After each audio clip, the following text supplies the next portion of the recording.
Olá, começaremos a trabalhar agora as aplicações de derivada. No primeiro momento, a gente vai ver o uso da derivada para entender o comportamento da função inicial, tá?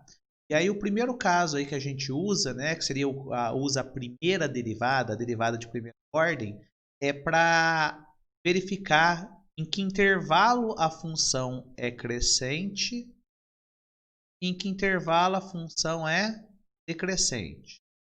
Só para relembrar aí, então, no nosso caso, né, a função é crescente a partir do momento em que os valores de x aumentam. Então, olha lá, eu pego um x2 maior do que um x1. O valor da função no ponto x2 é maior do que o valor da função no ponto x1. Então, conforme o valor de x aumenta, o valor de y também aumenta. Isso quer dizer que a função é crescente. Do contrário, né, se o valor de x aumenta e o valor da função diminui, nós dizemos então que nesse caso a função ela é decrescente. Bem, e para a gente então verificar se uma função é crescente, se ela é decrescente, se ela tem intervalo em que ela é crescente, intervalos em que ela é decrescente, né? Nós vamos usar então a primeira derivada, certo?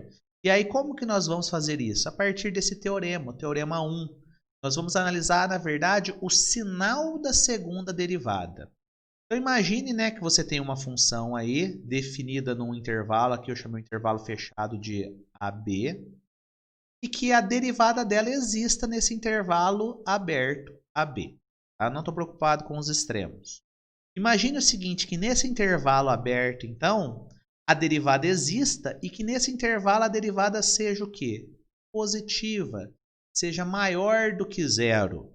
Ou seja, se a derivada da função inicial for maior do que zero num determinado intervalo, significa que essa função, né, a função inicial, ela é crescente no intervalo AB.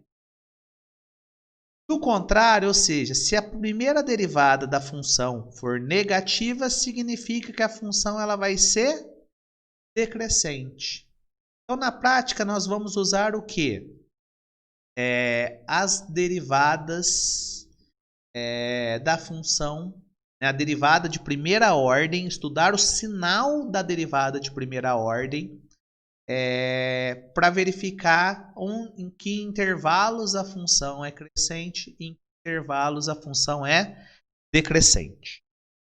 Bem, primeiro caso, ó, então nós temos aí um exemplo, né, alguns exemplos para determinar os intervalos de crescimento e decrescimento da função, certo? Ou seja, encontrar os intervalos em que a função é crescente, os intervalos do domínio em que a função é decrescente.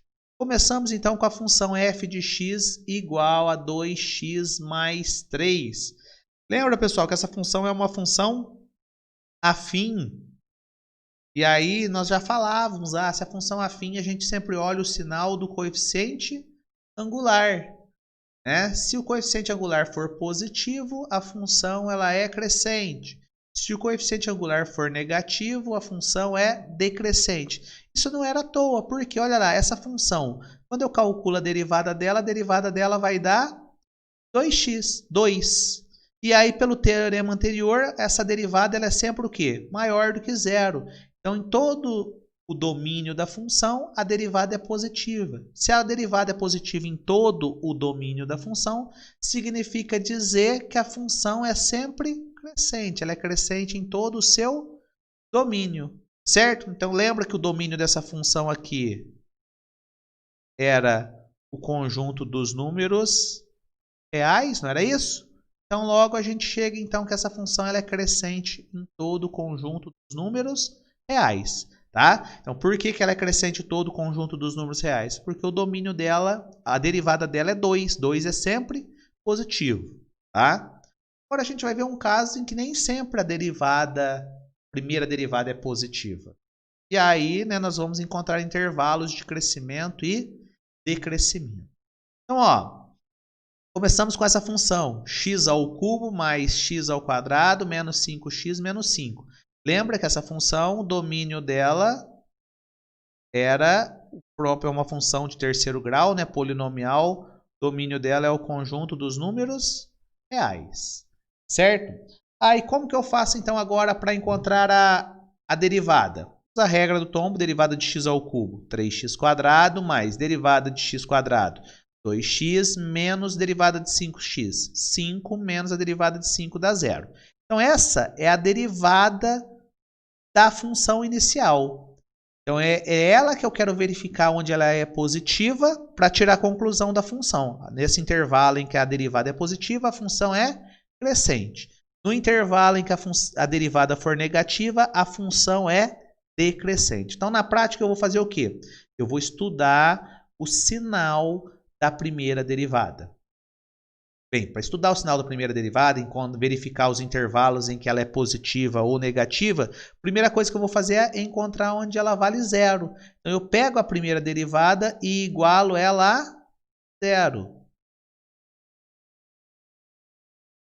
Feito isso, eu caí numa equação do segundo grau, certo? E aí a gente precisa achar as raízes de uma equação de segundo grau, tá certo? Então a gente usa a Bhaskara aqui, né? Resolvo lá, lembrando que o delta é igual a b ao quadrado menos 4ac, certo?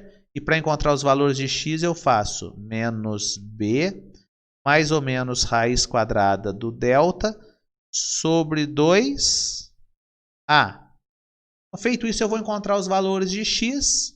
Né? Lembrando que o a vale 3, o b vale 2, o c vale menos 5. E aí, nesse caso, quando eu resolvo essa equação de segundo grau, eu chego que o x igual a menos 5/3 e x igual a 1 são os pontos que zera a primeira derivada. Mas, Rafael, você não quer achar onde ela é positiva e onde é negativa? Para que você está achando onde ela é 0? Porque se a derivada era positiva, depois passou a ser negativa, ela teve que passar por um ponto 0. Não é? Ela teve que assumir o valor 0. A mesma coisa se ela era negativa, passou a ser positiva. Certo? Então, a gente agora vai fazer o estudo do sinal. Para fazer o estudo do sinal, pessoal, não é obrigatório, mas isso daqui ajuda. Você constrói 2 eixos, marca os pontos, né, em que a derivada vale 0. E aí você vai estudar o sinal da primeira derivada entre esses pontos. Então, olha lá, vamos pegar aqui, menos 5/3. Menos 5/3 é aproximadamente 1,66. Menos 1,66. Então, vamos pegar um número antes dele. Por exemplo, aqui eu poderia pegar o ponto menos 2. Na hora que eu pego o valor menos 2 e substituo na derivada, olha lá, menos 2 ao quadrado, 4. 3 vezes 4, 12. Agora aqui, menos 2 vezes 2 dá 4. Como é negativo, menos 4. Menos 4 menos 5, 9. 12 menos 9 dá 3. Quer dizer que o resultado dá positivo. Depois eu posso pegar um número entre menos 5/3 e 1. Vou pegar o 0. Né? Sempre que eu tiver um número negativo e o positivo, o mais fácil é o 0. Quando eu substituo o 0 na primeira derivada, eu chego que ela vale menos 5. Então, a primeira derivada nesse intervalo, ela vale valor negativo. Se eu pego um número maior do que 1, substituo também na primeira derivada. Vamos pegar, por exemplo, 2.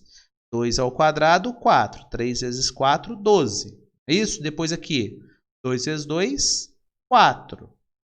4. 12 mais 4, 16. 16 menos 5, 11. Positivo. Então, nesse intervalo, para valores maiores do que 1, a primeira derivada também é positiva. E agora, pessoal, eu uso aquele teorema para tirar essa conclusão. Ó. Nesse intervalo, né, de menos infinito até menos 5/3, em que a derivada assume o valor positivo, né, a derivada tem valor positivo, a função ela é crescente. Foi o que eu coloquei. Eu coloquei essa seta para cima para dizer que ela é crescente. No intervalo em que a derivada foi negativa, a função vai ser decrescente. Nesse intervalo em que a derivada é positiva, a função vai ser crescente. Então, a partir disso daqui, agora eu chego. Olha, a função f de x, que é a função nossa inicial, ela é crescente nos intervalos que vai de menos infinito até 5/3, tá certo? Então, nesse intervalo aqui, ó, marcar esse intervalo aqui, ó, nesse intervalo a função é crescente. Tá? E nesse intervalo aqui também a função é crescente, ou seja, de 1 para valores maiores do que 1. Então, de 1 até infinito. Bem? E ela é decrescente aonde? Nesse intervalo de menos 5/3 até... Então, ó, quando eu faço o gráfico dessa função, e aí vocês já aprenderam a fazer gráfico, basta atribuir valores, olha lá o que eu percebo. A função, ó, ela está crescendo até o ponto, esse ponto que está aqui, né? Que na verdade ele vale o quê? 5/3, tá certo? Depois do 5/3, a função começa a decrescer até um valor que está aqui, que na verdade é o número 1. Depois do número 1, para valores maiores do que 1, a função começa de novo a crescer. Bem? E mais um caso aqui agora.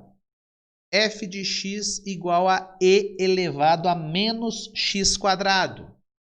Novamente, essa função ela não tem restrição. O domínio dela vai ser o conjunto dos números reais. Domínio dessa função vai ser o próprio conjunto dos números reais. Ah, preciso calcular a derivada dessa função. Como que eu faço? A gente viu. Chama essa parte aqui de u, é isso? E aí, chama essa parte então, só vou melhorar aqui, né?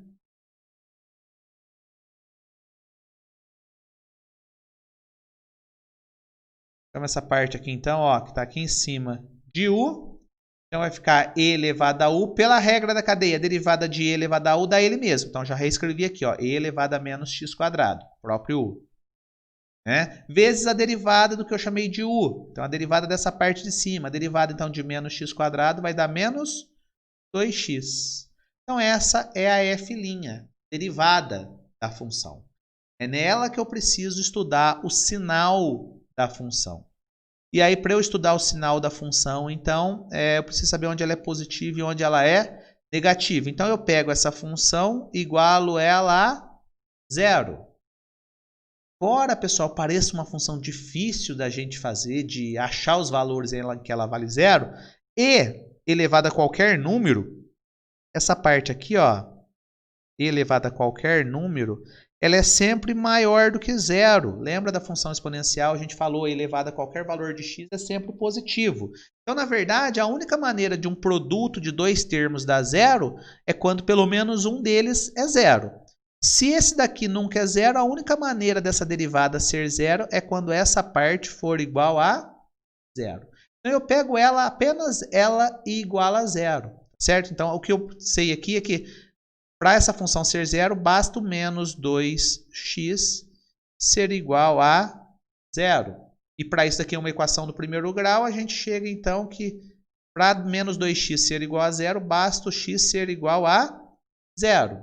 Bem? A única maneira dessa função, então, dessa derivada ser 0 é quando o x for 0. Fiz a mesma coisa, fui lá, criei dois eixos, um para a derivada e um para a função. Marquei o ponto 0 e vou estudar o sinal da derivada. Olha lá, eu pego um ponto antes do 0, por exemplo, menos 1. Substituo na derivada. Quando eu substituo na derivada, olha lá, essa parte aqui, não sei nem quanto vai dar, pessoal, mas vai dar positivo. E essa parte aqui, menos 2 vezes menos 1, vai dar 2. Então, um produto de dois números positivos dá um resultado positivo. Então, nesse intervalo, né, para valores de x menor do que o 0, a derivada vai ser sempre positiva, consequentemente a função ela vai ser sempre crescente. Bem? E se eu pegar um valor maior do que 0? Pode pegar qualquer um, tá? Eu vou pegar 1. Se eu fizer e elevado a menos 1 ao quadrado, vai dar positivo. E aqui, menos 2 vezes 1 vai dar menos 2. Número positivo, que é do lado de cá, vezes um número negativo, o resultado vai ser negativo. Se a derivada é negativa, a conclusão é que a função é decrescente. Então, nós encontramos aqui o intervalo em que a função é crescente e o intervalo em que a função é decrescente. Então, nesse caso, ó, a função vai ser crescente nesse intervalo aqui. Qual que é esse intervalo? De menos infinito até 0. E depois ela vai ser decrescente, de 0 até infinito. Encontramos aí o intervalo em que a função é crescente, o intervalo em que a função é decrescente. Então, dá uma olhada no gráfico aqui, ó. A função cresceu, ó, até o ponto zero. Depois do ponto do x igual a zero, né? A função começou o quê? A decrescer. Então, perceba que a gente está usando, então, o sinal da primeira derivada para encontrar, né, os intervalos em que a função é crescente e os intervalos em que a função é decrescente, certo? Com isso, então, tem alguns exercícios para vocês resolverem aqui.